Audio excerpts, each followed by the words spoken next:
একজন ফরাদ হোসেন নতুন এমপি ছিল, আর একজন এমপি হবে, ওই আবারও আঙুল ফুলে কলা গাছ হবে, আঙুল ফুলে বট গাছ হবে। সেই রাজনীতি বাংলাদেশে আমরা আর হতে দেব না। আর হতে দেব না বলে আজকে আপনাদেরকে এখানে আমরা সমবেত করেছি, আপনাদেরকে ধারণা দেওয়ার জন্য যে আগামী দিন যে নতুন বাংলাদেশ তৈরি হবে, যে বাংলাদেশের নেতৃত্ব দেবে তারেক রহমান, সেই বাংলাদেশ হবে সমস্ত জনগণের, যে বাংলাদেশের সমস্ত গরিব মানুষ তার অধিকার ফিরে পাবে, তার হক ফিরে পাবে, যাতে করে গরিব মানুষের হক মেরে কেউ আঙুল ফুলে কলা গাছ না হতে পারে। প্রিয় মা বোনের আমার, এখানে অনেক গরিব মা বোনেরা উপস্থিত আছেন।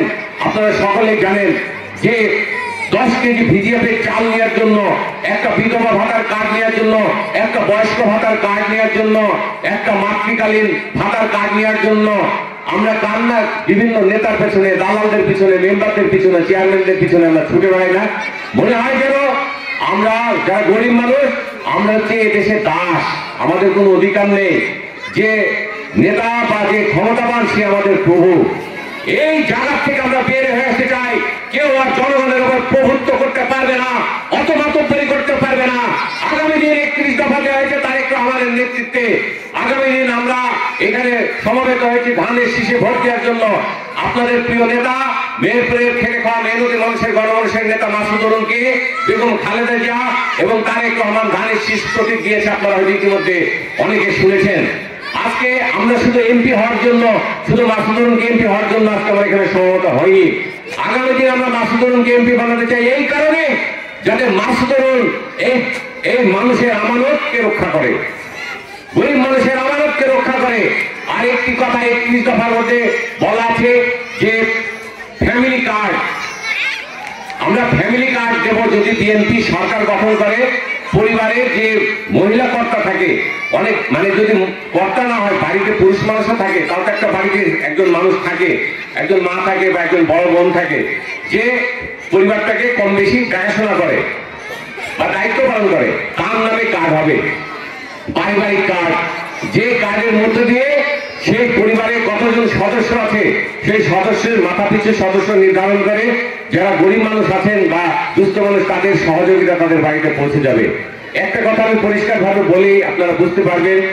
সেটা হচ্ছে আজকে যেমন একটি কাজের জন্য, একটা কাজের জন্য হোক বা যে কোনো কাজের জন্য আমরা পৌরসভায় যাই, ইউনিয়ন পরিষদে যাই, ভূমি অফিসে যাই, ডিসি অফিসে যাইনি, কাজের জন্য দিনের পর দিন ঘুরিনি।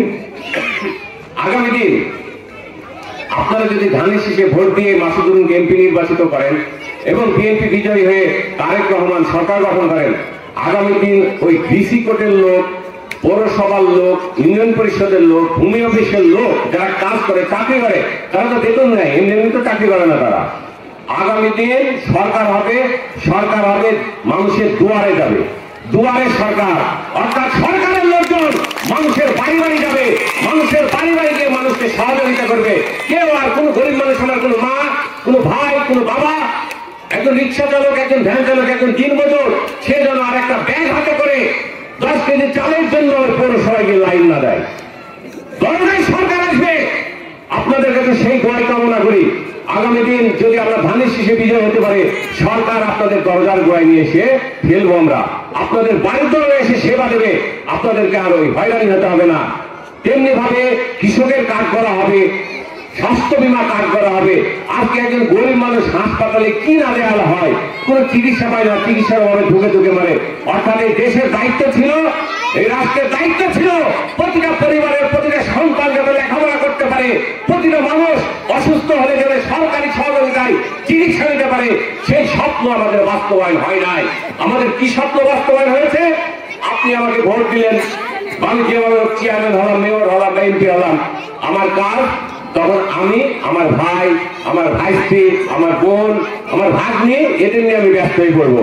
এদের আমি চাকরি দেবো, এদের ব্যবসা দেবো, মানুষের কথা আমি ভুলে যাব। আর কি করবো?